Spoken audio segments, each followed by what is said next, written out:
Hello everyone, welcome to my channel. यार finally मैंने bank of Baroda को ज्वाइन किया और मेरे को स्टिल नहीं पता कि मेरा डिसीजन सही था या गलत था। ठीक है, या आगे मेरे को क्या करना है मेरे को भी कुछ आइडिया नहीं है। ठीक है, जस्ट आ गया मैं। और डीबी का मैं आज एक्सपीरियंस शेयर करूंगा आपके साथ। डीबी मेरा 1 जुलाई को था और मेरा डीबी स्मूथ हो गया। ठीक है, सारे डॉक्यूमेंट आपका ओरिजिनल से वेरीफाई करते हो।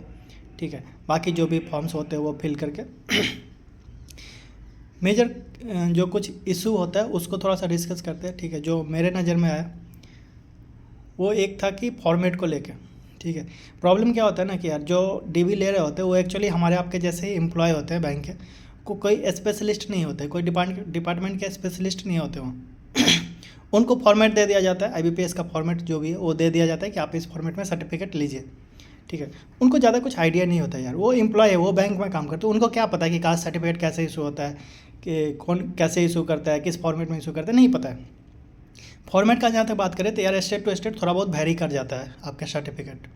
ठीक है, कुछ स्टेट में मान लो यदि ऑफलाइन कोई सर्टिफिकेट बनता है, ठीक है, कोई भी कास्ट का मान लो यदि ऑफलाइन बनता है तो उस केस में आप क्या करेंगे कि प्रिंट निकाल के आईबीपीएस का जो नोटिफिकेशन के साथ फॉर्मेट दिया हुआ है उसका प्रिंट निकाल के आप अप्लाई कर सकते हैं साइन स्टाम्प के साथ, उसको लेके आ सकते हैं। ठीक है, जिस स्टेट में मान लो ऑनलाइन चलता है सब कुछ, मेरे स्टेट में भी ऑनलाइन ही होता है, उस केस में आप वो प्रिस्क्राइब्ड फॉर्मेट नहीं दे सकते, वो अपने फॉर्मेट में ही आपको देंगे। ठीक है, इसका ये भी मतलब नहीं है कि वो फॉर्मेट गलत है। तो समटाइम्स होता है कि आर्गूमेंट्स होते हैं, ठीक है, बहस हो जाता है कि आपको अंडरटेकिंग देना पड़ेगा, आपका फॉर्मेट मैच नहीं कर रहा है। ठीक है, तो आप बात करिए यार, जो भी आपके एचओ या जेडओ ये सब से बात करिए। ठीक है, बात करने से ही बात होगी। और होता है थोड़ा सा डिफिकल्ट फेज होता है कि हम पैनिक हो जाते हैं यार उस टाइम। ठीक है, उस टाइम उतना दिमाग नहीं काम कर रहा होता कि ऐसा फॉर्मेट है, ऐसा फॉर्मेट होना चाहिए। लेकिन सब कुछ का मान लो आप आपके स्टेट में ऑफलाइन होता ही नहीं चीज़ें, ऑनलाइन ही होता है, तो ऑनलाइन में आप कैसे बना के देंगे वो फॉर्मेट। तो ये चीज़ें उनको एक्सप्लेन करना होता है, चीज़ें सॉर्ट आउट हो जाती है। ठीक है, जो डीबी के टाइम बहुत कम ऐसे बच्चे होते हैं जिनका मतलब रिजेक्शन होता है। दूसरा यार अभी एक नया जो इशू है वो सिविल स्कोर का है।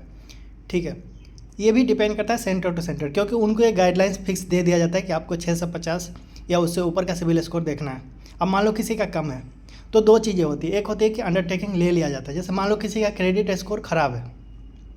क्रेडिट स्कोर ख़राब कब होता है? जब मान लो आप लोन किसी से आपने लोन लिया और वो टाइम पे पे नहीं कर रहे हो। ठीक है, तो उसके में क्रेडिट हिस्ट्री आपका ख़राब होगा। तो सिविल स्कोर मान लो आपने लोन रीपेमेंट कर दिया ज्वाइनिंग करने से पहले, तो आपका क्रेडिट स्कोर अचानक से नहीं इंक्रीज होगा, उसमें टाइम लगता है। ठीक है, वो ईयर्स का टाइम लगेगा, तब जाके आपका सिविल स्कोर इम्प्रूव होगा। उस केस में यदि आपने सारे लोन क्लियर कर चुके, आपके डेब्ट सारे क्लियर हो गए हैं, तो आपको एक एनओसी बना के ले जाना होता है कि जिस बैंक से आपने लोन लिया था वो आपने लोन सारे क्लियर कर दिए हैं, लोन आपका रेगुलर हो गया। ठीक है, इस टाइप से आप एक एनओसी लेके जाते हैं। कुछ सेंटर पे ये सुनने को आया कि उनको ज्वाइनिंग नहीं दिया, ठीक है, सिविल स्कोर के कारण। यार उस केस में भी आप बात कर सकते हैं। ठीक है, आप जो भी जोनल ऑफिस या जो भी रिक्रूटमेंट सेल है उससे बात करिए कि आपके लोन सारे क्लियर हो चुके हैं, क्योंकि स्टिल वहाँ जो बैठा हुआ है उसको सारी चीज़ें नहीं पता होती है। तो इस केस में आप रिक्वेस्ट करिए, जब भी ऐसा कुछ सिचुएशन आता है यदि आपके साथ डीबी में, तो आप वजह पैनिक होने के आप अपर ऑफिशियल से बात करिए। ठीक है, बात करने से ही आपका सॉल्यूशन निकलेगा। तो ये दो मेजर इशू था यार मेरे नज़र में। ठीक है, एक तो आपका वही कास्ट सर्टिफिकेट फॉर्मेट वाला और एक सिविल स्कोर का। ठीक है, बाकी छोटे छोटे जो भी होते हैं, हम मान लो किसी का कैरेक्टर नहीं है, कैरेक्टर सर्टिफिकेट नहीं है, उस केस में ऐसा नहीं है कि आपको वो बोलेंगे कि लेके आओगे तब ज्वाइनिंग देंगे, वो एक अंडरटेकिंग ले लेंगे, आपको कुछ दिन में आप बनवा के दे दीजिए, वो सब ज़्यादा कुछ इशू नहीं होता है। ठीक है, बात रही कैरेक्टर, बहुत बोलते हैं कि कहाँ से बनवाना है ये हो, तो यार जिसके पास साइन स्टाम्प है बनवा लो, उतना कोई देखता नहीं है। ठीक है, गजटेड का होना चाहिए, नहीं होना चाहिए। अब मान लो किसी ने कॉलेज छोड़ दिया, छोड़े हुए 5-7 साल हो गया, उसके बाद कॉलेज आपको कंसर्न अथॉरिटी नहीं होता है आपको कैरेक्टर सर्टिफिकेट देने का। यार 7 साल में आपका कैरेक्टर बदल गया, कॉलेज कैसे रिस्पॉन्सिबल होगा?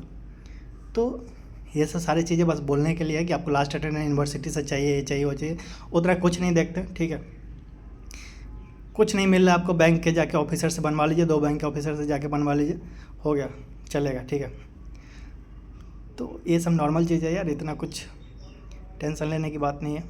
आपका हो गया होगा डीबी, जिसका मान लो नहीं है अपकमिंग है तो उसके लिए थोड़ा सा लर्निंग हो सकता है। और जो भी मान लो नॉर्मल कुछ मिस्टेक्स होता है, जिसका मान लो किसी का पेरेंट्स नेम में मिस्टेक है या स्पेलिंग मिस्टेक हो जाता है एप्लीकेशन के टाइम, ये सब थोड़ा सा इशू होता है यार। ये सब को आप पहले देखो, एग्ज़ाम जब फॉर्म डालो तब थोड़ा सा अटेंटिव रहो, ठीक है। इतना तो आप कर सकते हो ना यार। किसी ने डेट ऑफ बर्थ ही गलत डाल दिया, ठीक है। डेट ऑफ बर्थ वाला यार मेरे नज़र में नहीं आया, लेकिन नाम का जो मिसमैच होता है उसके समय एफिडेविट बनवा के आप दे सकते हो, ठीक है। उससे आपका काम हो जाएगा कि दोनों पर्सन सेम है, नाम में मिस्टेक हो गया, application form and Aadhaar card में, इस टाइप से आप दे सकते हो, ठीक है। बाकी फॉर्म भरते टाइम थोड़ा सा अटेंटिव रहिए। और बाकी आपका मान लीजिए नाम मिसमैच है आधार कार्ड और ये सब पे, तो यार करेक्शन करवा लो, ठीक है, क्योंकि ये तो आपको लाइफ टाइम चलेगा ना। तो ये सब थोड़ा देख लीजिए पर्सनल लेवल पे। बस यही छोटा सा एक्सपीरियंस था यार डीवी का, ठीक है। बाकी मिलते हैं फिर, बाय बाय।